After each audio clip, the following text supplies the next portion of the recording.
that's never good. Let me show you how to fix it. All right, I'm going to show you how to do this. So we want to make sure that our run switch is in the run position. I'm going to try and do this one-handed. This is just setting on here loose, but you want to hold this reset button here and turn the ignition on at the same time.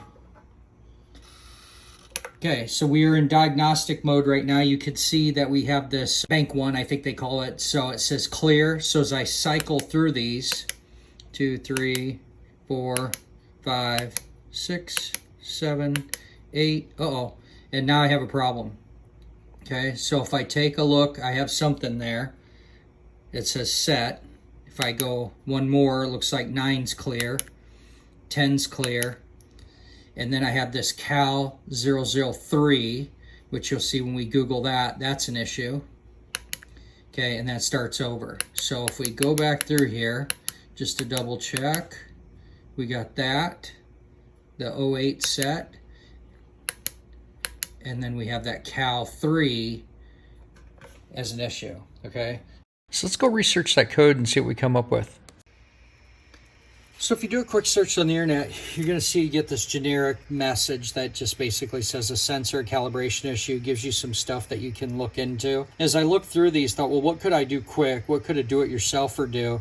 And one thing that you can always do, is often overlooked, is just check the charging system, including the stator, voltage regulator, crankshaft position sensor. So the bike wouldn't run at all if the crankshaft position sensor is completely bad or disconnected. The bike wouldn't even run. So since it runs, I could do a stator check really quick, right? So then I just kind of kept looking through here, thought I'd see, maybe what I could find. And this very first one here was awesome for the fact that it came up with the two that I have. I have that 08 set, and then the calibration, I'll call it Cal 03. So let's look into that, and you'll see his first thing on the top answer is the gauge code could indicate a voltage issue, usually suggests the regulator.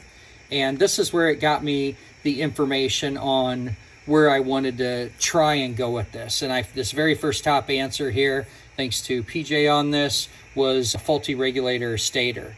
Before we fix the problem, let me test it to verify this is bad. This is an easy test to test the charging system. Just put a multimeter across the battery on DC volts, red, red, black to black, and prove that it's actually faulty. Battery's a little bit discharged from trying to start a few different times here. No key on, I'm at 12.3. Let's go ahead and fire up the bike.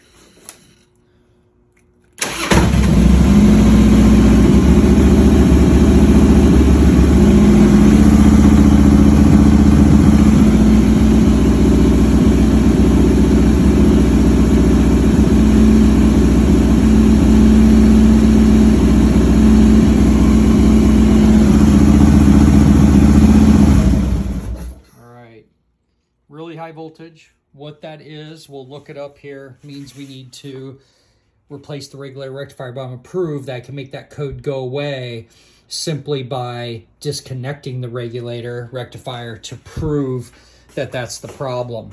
Something to think about here is, since we started with a low battery at that 12.3 instead of 12.8, that means that this would have been most likely over 17 or right at 17, because the charging system adds to whatever the battery voltage is that you're starting with. So this failure was pretty high, actually. So what we're going to do now is we're going to go ahead and disconnect the voltage regulator rectifier to prove that the problem goes away. But I'll just take you along on the journey here. Let's go ahead and disconnect that. So the first thing you'll notice is a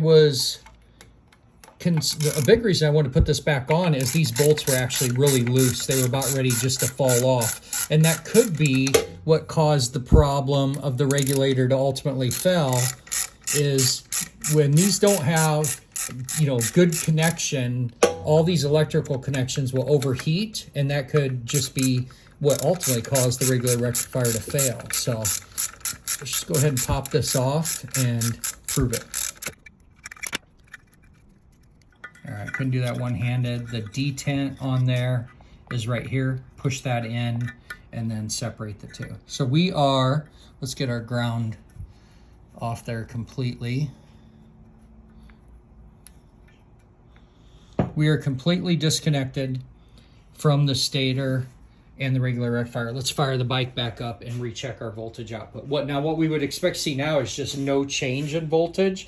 We'll have a little bit of drop from just turning the key on, but we aren't going to see any added because we've disconnected the stator and the regulator rectifier. So we are just running on what the battery has in it and nothing else. But what we're going to see is our big overvoltage go away, and we're going to see that code doesn't show back up. All right, let's see with key on. You're at 12.2 or so, starting to get a little low. Let's hope there's enough juice to start.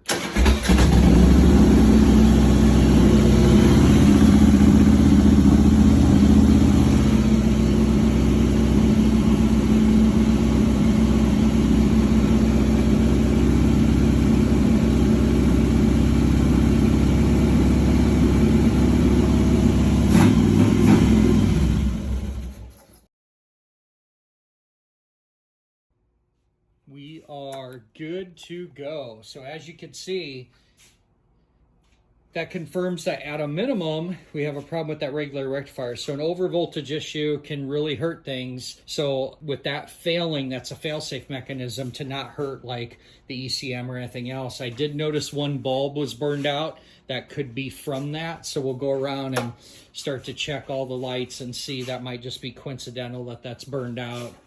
Let's see here, we got a headlight switch here. Ooh, looking pretty lucky so far. How about tail lights? And turn signals. That one's good. Hey, not blinking though. And that is because the front light is burned out. That's why. So, hey, not too bad. We got pretty lucky that we only have one bulb that popped on this. What we'll do next is just swap out that regulator, retest everything is good, and then get this bike back on the road. All right, remove 2 bolts, slide this tire shield up and out of the way.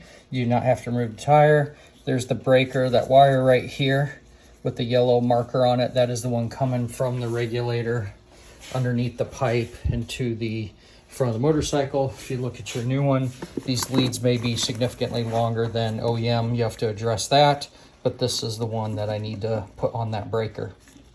All right, let's fire this back up. I'm gonna run my own fuel to the carb. I just got the dash bungee corded up here, a meter on here, and we are gonna see if we were more in that 14.5, maybe 15 max range to have that problem go away.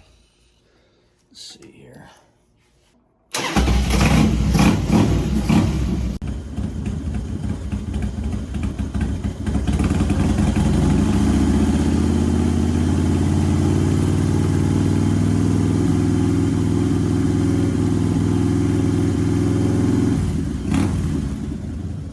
All right, my friends, there you have it. That's how you fix the Cal 03 code on an older twin cam.